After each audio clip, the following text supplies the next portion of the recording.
Welcome to The Explainer. I am so thrilled to have you here today. We are tackling a massive psychological illusion that affects practically everyone's wealth-building journey. We're going to figure out exactly why exponential growth feels so agonizingly slow and how our own evolutionary wiring actually betrays us when it comes to money. So let's dive right in. To kick things off, I want to throw a classic thought experiment your way. Imagine I offered you a briefcase stuffed with $3 million in cold hard cash right now, or a single dirty penny that doubles in value every single day for exactly 30 days. Which one are you taking? Be honest. The briefcase is right there. You can practically smell the cash, right? And that penny? It looks like absolutely nothing, just copper and zinc. But if you grab that briefcase, you're actually making a colossal financial mistake. Because here's the shocking reality. If you choose that little doubling penny, on day 30, you're sitting on over $5.3 million. By taking the $3 million briefcase, you literally left over $2 million on the table. Crazy, right? And what's really fascinating here is why we intuitively want to grab that briefcase in the first place. It's because we drastically underestimate the mechanics of how wealth actually builds. Which brings us to section 1, surviving the boring phase. This is the first major hurdle of wealth accumulation. This is that agonizing period where you put in the effort, you consistently save your money, and it feels like absolutely nothing is happening. It's frustrating, and honestly, it's the primary reason people give up on their financial goals. Let's trace that penny's journey. On day 1, you got 1 cent. Fast forward 10 whole days of doubling, and you only have $5.12. You are a third of the way through the timeline, and you could barely buy a fancy coffee. Even by day 20, 2/3 of the way through, you only have about $5,000. Sure, it's a nice vacation, but it's less than 1% of the $3 million you turned down. This is the danger zone. In the real world, this is year 20 of your retirement savings where you feel like you'll just never have enough. But watch what happens next. The curve goes completely vertical. On day 29, you hit 2.6 million, and boom, day 30, 5.3 million. Nearly all the growth happens in those last few days. The magic wasn't the penny. The magic was the duration. It was the waiting. So, what's the mathematical engine driving all of this? It's compound interest. And let's strip away the boring financial jargon for a second. It is simply interest on interest. Basically, your money has babies, and then those babies grow up and have their own babies. In the actual formula for this, the absolutely crucial point is the exponent, which is time. Time acts as the invisible heavy lifter here. See, if you double the money you put in, you get double the result. But if you double the time, you don't just get double, you get exponential results. Let's move into section 2, linear brains, geometric math. Now, if this math is so incredibly powerful, why is it so unbelievably hard for us to visualize? Why do we get so frustrated when exponential growth feels slow in our everyday lives? Well, it all comes down to a fundamental cognitive illusion. Human brains evolved for linear problems. Think about it. If I hunt 1 deer, I have food for a week. If I hunt 2 deer, I have food for 2 weeks. 1 + 1 = 2. We are literally wired to treat the future like a straight line extending out from the present. But compounding is geometric, it's multiplying. We just aren't wired to intuitively grasp that 2 to the power of 30 is over a billion.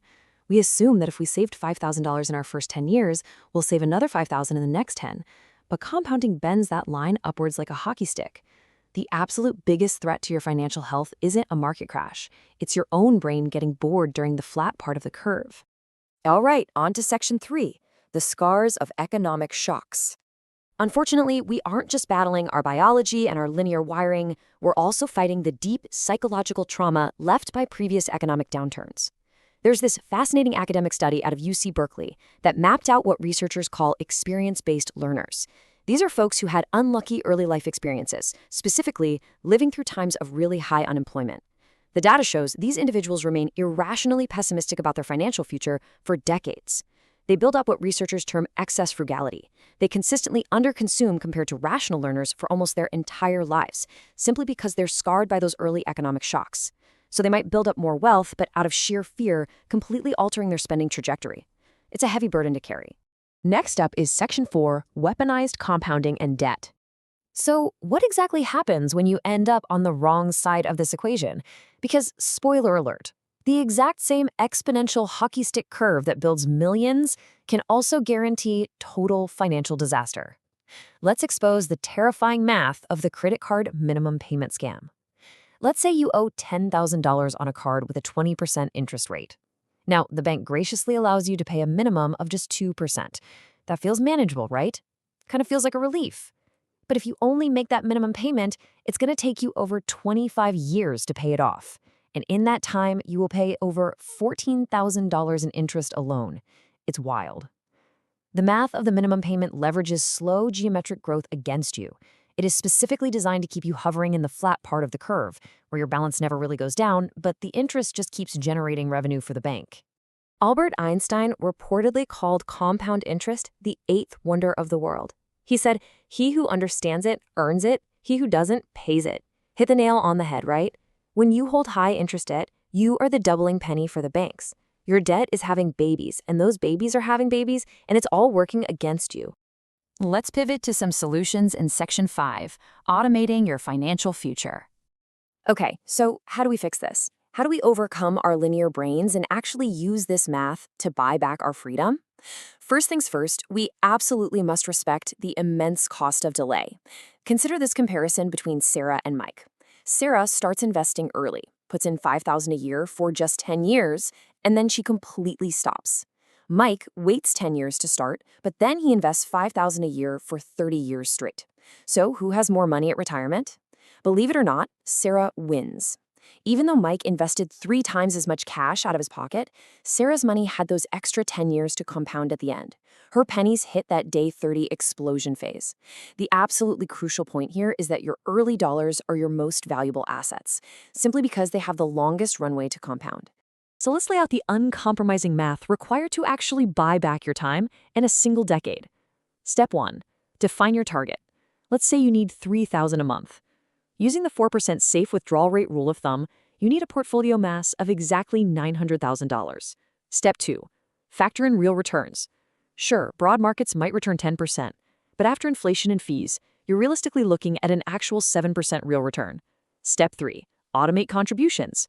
To hit $900,000 in 10 years at a 7% return, you must invest exactly $5,500 every single month. I know, it's a high number, but doing this math brings total clarity to what it actually takes. And I want you to really notice that last step, emphasized automation. Human willpower is entirely unreliable during the flatline. I mean, you're going to get bored or scared by market crashes or tempted by a luxury car. It happens to all of us. So to ensure the math actually carries you to the finish line, you have to bypass discipline entirely. Setting up automatic transfers directly from your income to your investments guarantees the math executes, even when you're totally distracted by life. Let's distill this entire strategy down to 3 simple, concrete rules for surviving the hockey stick curve. Rule number 1, start early to maximize time. Remember Sarah's extra 10 years? Rule number 2, avoid high-interest consumer debt like the plague, so you aren't fighting reverse compounding. And rule number 3, be endlessly patient during the boring phase. Just trust the math. Exponential growth feels agonizingly slow because our brains simply aren't built to process it. We desperately want that straight, predictable line, but true wealth is a geometric curve. It takes time. So I want to leave you with a final provocative thought for your own savings journey. When things get tough and it feels like your money isn't growing, are you going to get off the ride before the explosion happens? Thank you so much for joining me on this explainer. Keep stacking those pennies, respect the math, and I'll catch you in the next one.